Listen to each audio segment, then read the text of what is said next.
Good morning all. Today we are going to see a new topic, SIMD supercomputer. In the last session we have already seen vector supercomputer. SIMD is another variant of supercomputers. അപ്പം SIMD എന്ന് പറയുന്നത് നിങ്ങൾക്ക് already നമ്മൾ പഠിച്ചിട്ടുള്ളതാണ്. It is single instruction stream over multiple data stream അല്ലേ എന്ന് പറഞ്ഞു കഴിഞ്ഞാൽ സിംഗിൾ ഇൻസ്ട്രക്ഷൻസ് നമ്മൾ മൾട്ടിപ്പിൾ പ്രോസസ്സറിനകത്ത് വെച്ച് എക്സിക്യൂട്ട് ചെയ്യുന്നു. ഓക്കെ, അത് മൾട്ടിപ്പിൾ ഡാറ്റയാണ് ആ പ്രോസസ്സേഴ്സ് എക്സിക്യൂട്ട് ചെയ്യുന്നത്. ഓക്കെ, നമ്മൾ കഴിഞ്ഞ സെഷനിൽ അറേ ഓപ്പറേഷൻ നമ്മൾ കണ്ടല്ലോ. അപ്പോൾ നമുക്ക് 0 to 9 വരെയുള്ള ഡാറ്റ ഉള്ള അറേ ഇൻസ്ട്രക്ഷൻ, അതായത് CFI equal to AFI plus BFI എന്ന് പറയുന്ന ഒരു ഇൻസ്ട്രക്ഷൻ ഉണ്ടെന്ന് വയ്ക്കുക. Okay, CFI equal to AFI plus BFI. Okay, അപ്പോൾ ഇതിൽ നമുക്ക് കൊടുക്കേണ്ട വാല്യൂസ് എന്ന് പറയുന്നത് 0 to 9. അപ്പം നമ്മൾ സാധാരണ ഒരു സ്കെയിലാർ ഇൻസ്ട്രക്ഷൻസ് എന്ന് പറയുമ്പോൾ ആദ്യം ഫസ്റ്റ് ലൂപ്പിൽ CF0 ഇടും, പിന്നെ 1 ഇടും, 2 ഇടും, ദെൻ അപ് ടു 9 വരെ. പക്ഷേ SIMD അല്ലെങ്കിൽ നമ്മുടെ വെക്റ്റർ പ്രോസസ്സർ സിസ്റ്റംസ് എന്ന് പറഞ്ഞാൽ അങ്ങനെയല്ല. നമുക്ക് ഈ ഇൻസ്ട്രക്ഷൻസ് നമ്മൾ ഓരോ പ്രോസസ്സറിനായിട്ട് കൊടുക്കും. ഓക്കെ, ഇപ്പോൾ ഫസ്റ്റ് പ്രോസസ്സർ 0 വെച്ച് എക്സിക്യൂട്ട് ചെയ്യും. Okay, CF0 first processor, second processor CF1, third processor CF2, അങ്ങനെ CF9 വരെ ഓരോ പ്രോസസ്സറിന് കൊടുക്കും. അപ്പോൾ ഈ ഇൻസ്ട്രക്ഷൻ, ഈ പറഞ്ഞ ഇൻസ്ട്രക്ഷന് നമ്മൾ 9 പ്രോസസ്സറിലേക്ക് കൊടുത്തിട്ട് സൈമൾട്ടേനിയസ് ആയിട്ട് എക്സിക്യൂട്ട് ചെയ്ത് അതിൻ്റെ റിസൾട്ട് കാണുന്ന ഒരു മെത്തേഡാണ് SIMD എന്ന് പറയുന്നത്. അതാണ് single instruction stream over multiple data stream എന്ന് പറയുന്നത്. ക്ലിയർ? ഇപ്പം എത്ര പ്രോസസ്സേഴ്സ് ഉണ്ടോ ആ പ്രോസസ്സേഴ്സ് എല്ലാം സിംഗിൾ ഇൻസ്ട്രക്ഷനാണ് എക്സിക്യൂട്ട് ചെയ്യുന്നത്. But it is handling multiple data. Clear? That is known as SIMD super computer. So this is the architectural diagram of the SIMD. Here we are having a control unit. So before that we are having a memory. Main memory is here. From the main memory we will take the instruction and the control unit will decode those instructions. So the control, after decoding the instructions, decoded instruction is actually fed to the processing elements. Okay, PE എന്ന് പറയുന്നത് processing elements ആണ്. Each processing elements is having a separate processor or ALU and a local memory or a cache. Clear? അപ്പം ഇത്രയും processor elements ഉണ്ട്. P0, P1, P2 etcetera up to PN1, PEN-1. So there is a feature, there is a capability of one processor to communicate with other processors. This is done through a interconnection network. നമുക്കൊരു ഇൻ്റർകണക്ഷൻ network ഉണ്ട്. അതുവഴി നമുക്ക് ഈ systems എല്ലാം നമ്മൾ connect ചെയ്തിട്ടുണ്ട്. അപ്പോൾ ഇൻ്റർകണക്ഷൻ network നമ്മൾ കഴിഞ്ഞ ക്ലാസ്സിൽ പറഞ്ഞായിരുന്നു. ഏതെങ്കിലും ഒരു ടോപ്പോളജി വെച്ചിട്ട്, റിംഗ് ടോപ്പോളജിയോ മെഷോ അല്ലെങ്കിൽ ഏതെങ്കിലും സ്വിച്ചസോ അങ്ങനെ എന്തെങ്കിലും വെച്ചിട്ട് ഇതിനെല്ലാത്തിനെയും കണക്ട് ചെയ്തിട്ട് they will communicate. Clear? So this is the process here. Okay, so there is A main memory here. From the main memory we will take the control unit will take the instructions and decode those instructions. Clear? So while decoding the scalar operations are actually executed here, only here in the control unit itself. The scalar operations will be executed, but the vector operations will be distributed among the different processing elements. Each processing element is having a processor unit or a arithmetic logic unit and a local memory. All these processing elements can communicate with each other through interconnection network. Can be a ring or a mesh topology. Clear? So this is the concept. പിന്നെ വേറൊരു കാര്യം പറയാനുള്ളതെന്ന് പറഞ്ഞു കഴിഞ്ഞാൽ there is a concept called masking.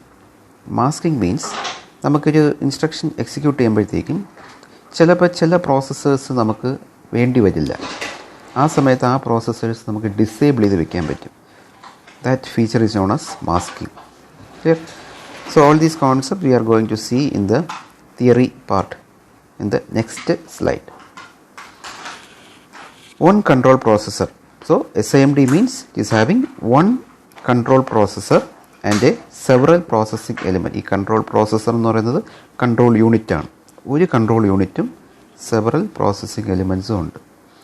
All processing elements execute the same instruction at the same time. അല്ലേ?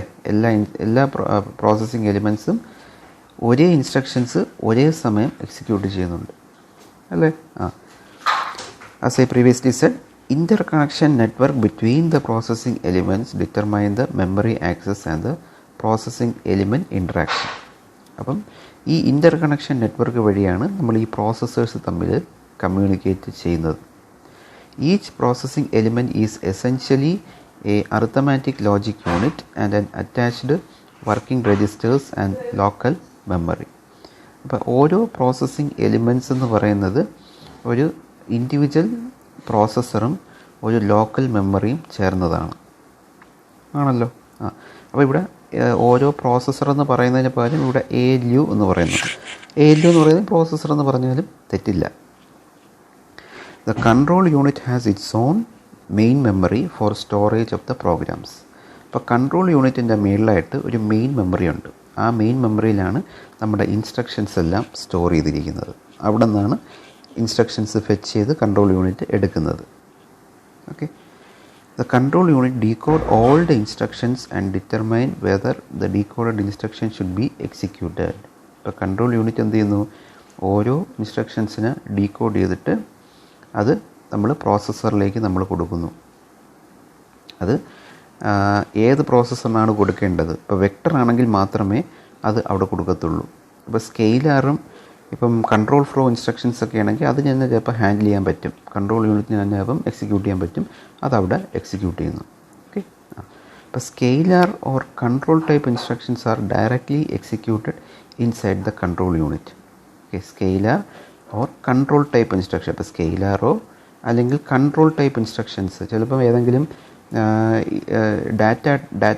Data flow കൊടുക്കുന്ന instructions ആയിരിക്കാം, അല്ലെങ്കിൽ ഏതെങ്കിലും കൺട്രോൾ കൊടുക്കുന്ന ഇൻസ്ട്രക്ഷൻസ് ആയിരിക്കും. അതായത് കൺട്രോൾ ടൈപ്പ് ഇൻസ്ട്രക്ഷൻ എന്ന് പറഞ്ഞാൽ ചിലപ്പം ഇപ്പോൾ ഒരു പ്രോസസ്സർ 1ലേക്ക് എന്തെങ്കിലും മെസ്സേജ് കൊടുക്കുക എന്ന് പറയും, അല്ലെങ്കിൽ ഒരു മെമ്മറി ഇന്ന ഡാറ്റ ഇന്ന മെമ്മറിയിൽ നിന്ന് എടുക്കുക എന്ന് പറയുന്നത്. അങ്ങനെയുള്ള ഇൻസ്ട്രക്ഷൻസാണ് ഈ കൺട്രോൾ ടൈപ്പ് ഇൻസ്ട്രക്ഷൻസ് എന്ന് പറയുന്നത്. ഓക്കെ. അപ്പോൾ ആ ടൈപ്പ് ഇൻസ്ട്രക്ഷൻസും അതുപോലെ സ്കെയിലർ ഇൻസ്ട്രക്ഷൻസും can be handled directly by the control unit. Only the vector instructions are broadcasted to the processing element for distributed execution. അപ്പോൾ വെക്റ്റർ ഇൻസ്ട്രക്ഷൻസ് ആണ് നമ്മൾ എന്ത് ചെയ്യുന്നത്? വെക്റ്റർ ഇൻസ്ട്രക്ഷൻസ് വരുമ്പോൾ മാത്രമാണ് it is fed to the processing elements or the processor units. Clear? അപ്പോൾ ഈ പറഞ്ഞ വെക്റ്റർ ഇൻസ്ട്രക്ഷൻസ് നമ്മൾ എല്ലാ പ്രോസസ്സറിനും ഒരേപോലെ കൊടുക്കുന്നു. പക്ഷേ ഡിഫറെൻറ്റ് ഡാറ്റ ആയിരിക്കും അത് ഓപ്പറേറ്റ് ചെയ്യുന്നത്. Clear? So this is the concept of SIMD. ഇനി ഇതിൽ ഞാൻ നേരത്തെ പറഞ്ഞ പോലെ മാസ്കിംഗ് എന്ന് പറയുന്ന ഒരു കോൺസെപ്റ്റും കൂടെ വരും. What do you mean by masking? So masking schemes are used to control the status of each processing elements. നമ്മൾ ഓരോ പ്രോസസ്സിംഗ് എലിമെൻറ്റ്സിൻ്റെ പൊസിഷൻ അല്ലെങ്കിൽ അതിൻ്റെ സ്റ്റാറ്റസ് അറിയാൻ വേണ്ടിയിട്ടാണ് നമുക്ക് ഈ മാസ്കിംഗ് സ്കീം എന്ന് പറയുന്നത്. Each processing elements may be either active or disabled during an instruction cycle. അപ്പോൾ ഒരു ഇൻസ്ട്രക്ഷൻ സൈക്കിൾ അല്ലെങ്കിൽ ഒരു ടൈമിൽ, പർട്ടിക്കുലർ ടൈമിൽ എല്ലാ പ്രോസസ്സേഴ്സും നമുക്ക് ആവശ്യമില്ല, എല്ലാ പ്രോസസ്സിംഗ് എലിമെൻറ്റ്സും നമുക്ക് ആവശ്യമില്ല. ഓക്കെ. അപ്പോൾ ചില ഇൻസ്ട്രക്ഷൻസ് എക്സിക്യൂട്ട് ചെയ്യുമ്പോൾ ചിലപ്പോൾ അതായത് PE1 എന്ന് പറയുന്ന ഈ പ്രോസസ്സിംഗ് എലിമെൻറ്റ് നമുക്ക് ആ സമയത്ത് ആവശ്യം വരില്ല. At that time we can disable that processing element 1. അതിനെയാണ് നമ്മൾ മാസ്കിംഗ് എന്ന് പറയുന്നത്. Clear? So each processing elements may be either active or disable during an instruction cycle. ചിലപ്പോൾ ആക്റ്റീവ് ആയിരിക്കും, ചിലപ്പോൾ ഡിസേബിൾ ചെയ്യേണ്ടി വരും. Only enabled processing elements perform the computation. Enable ആയിട്ട് ചെയ്തിട്ടുള്ള ആക്റ്റീവായിട്ടുള്ള പ്രോസസ്സിംഗ് എലിമെൻറ്റ്സ് മാത്രമേ എന്താവത്തുള്ളൂ? അത് എക്സിക്യൂഷനിലേക്ക് പോകത്തുള്ളൂ. അപ്പോൾ data exchanges among the processing elements are done through inter processor element communication network. Okay. Processing എലിമെൻറ്റ്സുകൾ തമ്മിൽ ഡാറ്റ എക്സ്ചേഞ്ച് വേണ്ടി വരും. അപ്പോൾ പ്രോസസ്സിംഗ് എലിമെൻറ്റ് 1ൽ നിന്ന് ഒരു ഡാറ്റ നമുക്ക് പ്രോസസ്സിങ് എലിമെൻറ്റ് 2ലേക്ക് പോകേണ്ടി വരും. അങ്ങനെയാണെങ്കിൽ എന്ത് ചെയ്യുന്നു, അവിടെ നമുക്ക് ഡാറ്റ കമ്മ്യൂണിക്കേഷൻ നമുക്ക് വേണ്ടി വരും. ആ സമയത്ത് ഉപയോഗപ്പെടുന്നതാണ് ഈ പറഞ്ഞ ഇൻ്റർ കണക്ഷൻ നെറ്റ്വർക്ക്. ഇൻ്റർ കണക്ഷൻ വഴിയാണ് ആ ഡാറ്റ നമ്മൾ ട്രാൻസ്ഫർ ചെയ്യുന്നത്. ഓക്കെ, അപ്പോൾ ഇതാണ് മാസ്കിങ്ങിൻ്റെ കോൺസെപ്റ്റ് എന്ന് പറയുന്നത്. അടുത്ത ഒരു കോൺസെപ്റ്റ് എന്ന് പറയുന്നത് ഇത് SIMDയുടെ ഒരു മെഷീൻ മോഡലാണ് നമ്മൾ പറയുന്നത്.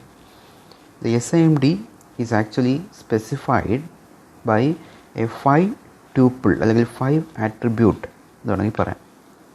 അതായത് SIMD machine M = N, C, I, M, R.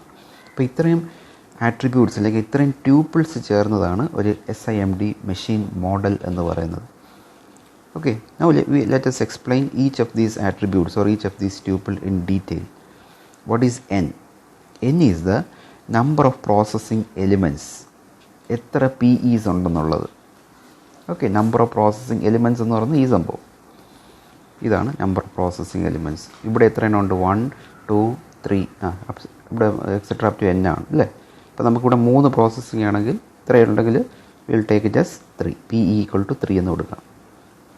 Okay, അതാണ് നമ്പർ ഓഫ് പ്രോസസ്സിംഗ് എലിമെൻറ്റ്സ് എന്ന് പറയുന്നത്.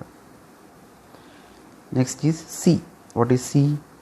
C is the set of instruction directly executed by the control unit including scalar and program flow instructions. അപ്പോൾ C എന്ന് പറയുന്നത്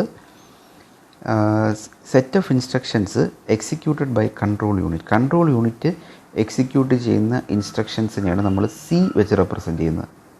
okay, അപ്പോൾ ഞാൻ നേരത്തെ പറഞ്ഞു ചില ഇൻസ്ട്രക്ഷൻസ്, ചില ചെറിയ രീതിയിലുള്ള സ്കെയിലാർ ഇൻസ്ട്രക്ഷൻസും കൺട്രോൾ ഫ്ലോ ഇൻസ്ട്രക്ഷൻസും അല്ലെങ്കിൽ പ്രോഗ്രാം ഫ്ലോ കൺട്രോൾ ഇൻസ്ട്രക്ഷൻസും എല്ലാം ഈ കൺട്രോൾ യൂണിറ്റിന് തന്നെ എക്സിക്യൂട്ട് ചെയ്യാൻ പറ്റും. അപ്പോൾ ആ ഇൻസ്ട്രക്ഷൻസൊക്കെയാണ് നമ്മൾ C വെച്ച് റെപ്രസെൻറ്റ് ചെയ്യുന്നത്. Okay, so C is the set of instruction directly executed by the control unit, okay, which can be a scalar or a program flow control instructions. Okay, അപ്പോൾ കൺട്രോൾ ഇൻസ്ട്രക്ഷൻസ് എന്ന് പറഞ്ഞാൽ നമുക്കിപ്പോൾ ഏതെങ്കിലും ഒരു message ഒരു പ്രോസസ്സറിലേക്ക് കൊടുക്കണം. Okay, അപ്പോൾ അങ്ങനെയുള്ള മെസ്സേജ് കൊടുക്കുന്ന ഇൻസ്ട്രക്ഷൻസിനാണ് നമ്മൾ കൺട്രോൾ ഇൻസ്ട്രക്ഷൻസ് എന്ന് പറയുന്നത്. Program flow control instructions. Clear? Next is I. I is the set of instructions broadcasted by the control unit to the processing element for parallel execution. Okay, ഇപ്പം ഞാൻ നേരത്തെ control unit ഇൻസ്ട്രക്ഷൻസിനെ decode ചെയ്ത് വെക്കുമെന്ന് പറഞ്ഞു. എന്നിട്ട് അതിൽ vector instructions എല്ലാം നമ്മൾ processing എലിമെൻറ്റിലേക്ക് കൊടുക്കും. ക്ലിയർ? അപ്പോൾ ആ ടൈപ്പ് ഓഫ് ഇൻസ്ട്രക്ഷൻസിനെയാണ് നമ്മൾ I എന്ന് പറയുന്നത്. The instruction that is broadcasted by the control unit to the processing element. Control unit processing എലിമെൻറ്റിലേക്ക് കൊടുക്കുന്ന ഇൻസ്ട്രക്ഷൻസ് അത് ഏതൊക്കെയായിരിക്കും? അത് വെക്റ്റർ ഇൻസ്ട്രക്ഷൻസ് ആയിരിക്കും. അങ്ങനെയുള്ള ഇൻസ്ട്രക്ഷൻസാണ് നമ്മൾ I വെച്ച് റെപ്രസെൻറ്റ് ചെയ്യുന്നത്. M. What is M? M is the set of masking scheme which sets the each processing element into enabled or disabled mode. അല്ലേ? അപ്പം മാസ്കിംഗ് സ്കീം നമ്മൾ പറഞ്ഞു, ഏതെങ്കിലും ഒരു പ്രോസസ്സറിന് എനേബിൾ ചെയ്യും, ചില സമയത്ത് എനേബിൾ ചെയ്യും, ചില സമയത്ത് ഡിസേബിൾ ചെയ്യും. അതാണ് മാസ്കിംഗ് സ്കീം എന്ന് പറയുന്നത്. Okay, so what is R? Next is R. R is the data routing function, specifies a pattern to be set up in the interconnection network for inter-processor element communication. അതായത് നമുക്ക് ഈ ഡാറ്റയാണല്ലോ നമ്മൾ ഈ ഒരു processing എലിമെൻറ്റിൽ നിന്ന് അടുത്ത പ്രോസസ്സിംഗ് എലിമെൻറ്റിലേക്ക് കൊടുക്കുന്നത്. അപ്പോൾ ആ ഡാറ്റ റൂട്ടിങ്ങിന് വേണ്ടിയിട്ടുള്ള ചില ഇൻബിൽട്ട് ഫങ്ഷൻസ് ഉണ്ട്. ആ ഫങ്ഷൻസ് എന്തൊക്കെയാണെന്നുള്ളതാണ് പറയുന്നത്. അപ്പോൾ ആ ഫങ്ഷൻസ് എന്ന് പറയുന്നത് ചിലപ്പോൾ ഒരു ഷിഫ്റ്റിംഗ് ഫങ്ഷൻസ് ആയിരിക്കും. ഓക്കെ, ഷിഫ്റ്റ് ഓപ്പറേഷൻ അല്ലെങ്കിൽ ഇൻക്രിമെൻ്റൽ ഓപ്പറേഷൻ, അങ്ങനെയുള്ള ഓപ്പറേഷൻസാണ് ഡാറ്റ റൂട്ടിംഗ് ഫങ്ഷൻ. ഓക്കെ, അതായത് ഒരു പ്രോസസ്സിംഗ് എലിമെൻറ്റിൽ നിന്ന് അടുത്ത പ്രോസസ്സിംഗ് എലിമെൻറ്റിലേക്ക് ഡാറ്റ ട്രാൻസ്ഫർ ചെയ്ത് കൊടുക്കുന്ന ചില ഫങ്ഷൻസാണ് ഈ പറഞ്ഞ data routing functions. That is known as R. That is represented using R. Clear? So these are the tuples representing the operation of SIMD. So N is the number of processing element, C is the instruction that is executed by the control unit, which can be a scalar or a control flow instruction. I is the instruction executed by the processing elements. Okay, control യൂണിറ്റിൽ നിന്ന് processing എലിമെൻറ്റിലേക്ക് കൊടുക്കുന്ന instruction I. Clear. M is the masking scheme, R is the data routing function. Okay, so these are the SIMD machine model attributes or tuples. Clear. So this is important, please make a note of it and study. Clear. ഇനി ഇതിൻ്റെ SIMDയുടെ നമുക്ക് ഒരു example, ഒരു representative system അല്ലെങ്കിൽ അതിൻ്റെ example ചോദിച്ചു കഴിഞ്ഞാൽ ഇതിലേതെങ്കിലും ഒരു 2-3 എഴുതുക. ഓക്കെ, MP1 മാസ് പാർ MP1 സിസ്റ്റമാണ്. CMൻ്റെ CM2 വേർഷൻ, ഇലിയാക് 4. ഇപ്പോൾ ഇലിയാക് 4 എന്നൊക്കെ പറയുന്നതാണ് സിസ്റ്റം. നിങ്ങൾ ഈ ബ്രാക്കറ്റിൽ കാണുന്ന അതിൻ്റെ കോൺഫിഗറേഷൻ എഴുതണ്ട. 64 പ്രോസസ്സർ എലിമെൻറ്റ്സ്, ഇത്രയും പ്രോസസ്സർ എലിമെൻറ്റ്സ് എന്നുള്ളതാണെന്ന് എഴുതിയില്ലെങ്കിലും കുഴപ്പമില്ല. മെയിൻ എക്സാമ്പിൾസ് ആയിട്ടുള്ള അങ്ങനെ എഴുതുക. മാസ് പാർ അല്ലെങ്കിൽ MP1 CM2 ഇലിയാക് 4 എഴുതിയാലും മതി. ഓക്കെ, ഇപ്പോൾ ഈ ബ്രാക്കറ്റ് എഴുതിയിരിക്കുന്ന എത്ര പ്രോസസ്സിംഗ് എലിമെൻറ്റ്സ് ഉണ്ടെന്നുള്ളതാണ്, അതിൻ്റെ കണക്കാണ് എഴുതിയിരിക്കുന്നത്. Clear. So this is known as SIMD supercomputer. So supercomputer we have seen 2 variants. The first one is the vector processor and this one is the SIMD. Clear? Okay, thank you.